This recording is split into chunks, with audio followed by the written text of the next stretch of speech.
Shalom, selamat pagi saudara. Bagaimana kabar saudara pagi hari ini? Semoga kasih dan anugerah Tuhan senantiasa menaungi kita semua.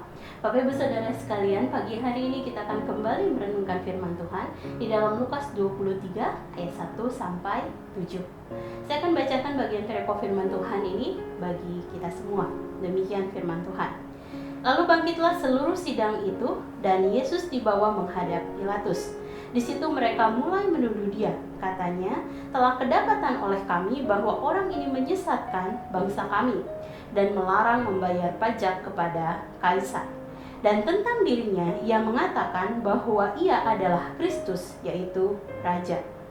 Pilatus bertanya kepadanya, "Engkaukah Raja orang Yahudi?" Jawab Yesus, "Engkau sendiri mengatakannya."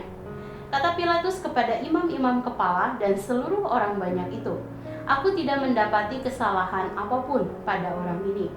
Tetapi mereka makin kuat mendesak. Katanya, ia menghasut rakyat dengan ajarannya di seluruh Yudea. Ia mulai di Galilea dan sudah sampai ke sini. Ketika Pilatus mendengar itu, ia bertanya, "Apakah orang itu seorang Galilea?" Dan ketika ia tahu bahwa Yesus seorang dari wilayah Herodes, ia mengirim dia menghadap Herodes yang pada waktu itu ada juga di Yerusalem. Dan renungan pada pagi hari ini berjudul Yesus di hadapan Pilatus. Bapak Ibu Saudara sekalian, Lukas 23 ayat 1 sampai 7 merupakan pengadilan pertama yang dihadapi Yesus setelah ia ditangkap oleh orang-orang yang membencinya. Pada pengadilannya ini, ia diadili oleh Pontius Pilatus, seorang gubernur Romawi. Dalam sebuah catatan sejarah, Pilo, seorang Yahudi Helenistik yang tinggal di Alexandria, menggambarkan Pontius Pilatus sebagai seorang pria yang tidak fleksibel, keras kepala, dan dikenal karena kekejamannya. Sehingga menurut beberapa penafsir Alkitab, para Sanhedrin yang ditulis Lukas sebagai kata sidang itu pada ayat 1 menyerahkan Yesus kepada Pontius Pilatus dengan tujuan agar ia memberikan Yesus hukuman yang sangat berat. Para Sanhedrin memberikan 3 tuduhan kepada Yesus, yaitu orang ini menyesatkan bangsa kami dan melarang membayar pajak pada kaisar. Itu yang kedua. Dan yang ketiga, tentang dirinya ia mengatakan bahwa ia adalah raja. Mendengar tuduhan tersebut, Pilatus bertanya kepada Yesus, "Engkaukah raja orang Yahudi?" Dan Yesus menjawab, "Engkau sendiri yang mengatakannya."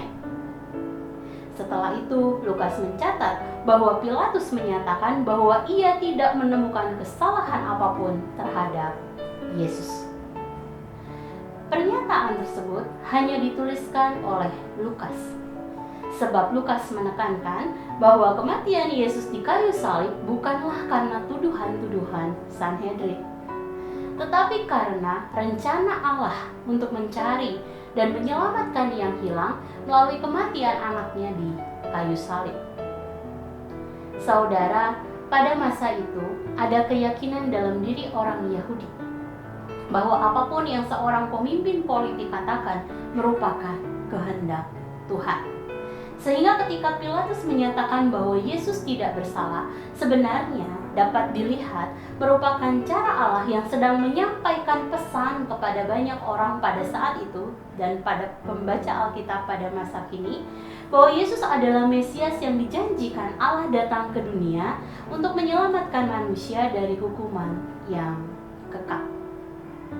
Sehingga kita bisa meyakini bahwa kematian Yesus di kayu salib sekali lagi bukan karena tuduhan para Sanhedrin, tetapi karena memang rencana Allah untuk menyelamatkan yang hilang. Oleh sebab itu, melalui renungan pada pagi hari ini, sekali lagi kita bisa mempelajari bahwa seperti kehidupan Yesus yang dikendalikan oleh rancangan Allah, demikian juga kita sebagai anak-anaknya. Sampai saat ini, Allah tetap memegang kendali kehidupan kita. Sehingga meskipun badai datang silih berganti, bahkan mungkin bayang-bayang maut datang menghampiri kita, atau bahkan ketika kita berada di dalam puncak kebahagiaan yang menghiasi kehidupan kita, kita tetap dapat percaya bahwa kehidupan kita ada di dalam telapak tangannya. Ia memegang kendali kehidupan kita. Saudara, mari sejenak kita merenungkan firman yang baru saja kita dengar. Saudara, berdiam dirilah sejenak di hadapan Allah, dan kemudian tanyakan pada diri saudara sendiri, apakah aku sungguh-sungguh percaya bahwa Tuhan memegang kendali kehidupanku? Jika masih ada keraguan, maka marilah berdoa, meminta Roh Kudus menumbuhkan iman kepada Allah, sehingga saudara senantiasa percaya bahwa Allah memegang kendali kehidupan saudara.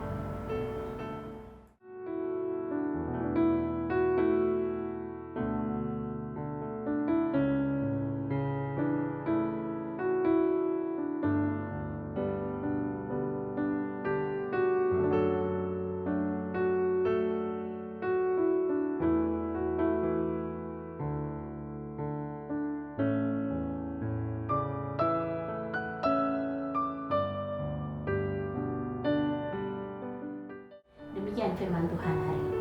Mari kita berdoa. Tuhan, terima kasih satu hari Allah tambahkan dalam kehidupan kami. Kami sungguh mau mengucap syukur untuk segala situasi, kondisi kehidupan kami saat ini, Tuhan.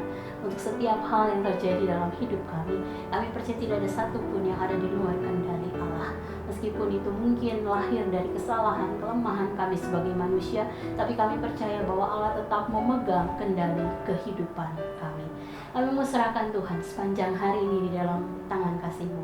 Kami akan menjalani hari ini dengan penuh sukacita, dengan ucapan syukur Tuhan, karena kami tahu bahwa ada rancangan Allah, ada pekerjaan tangan-Mu yang terus menyertai kehidupan kami dan apapun yang kami kerjakan hari ini. Terima kasih. Kami serahkan sepanjang hari ini hanya ke dalam tangan kasih. Dalam nama-Mu Tuhan Yesus, kami berdoa dan mengucap syukur. Haleluya. Amin. Selamat beraktivitas dan menjalani hari bersama dengan Tuhan. Tuhan Yesus memberkati.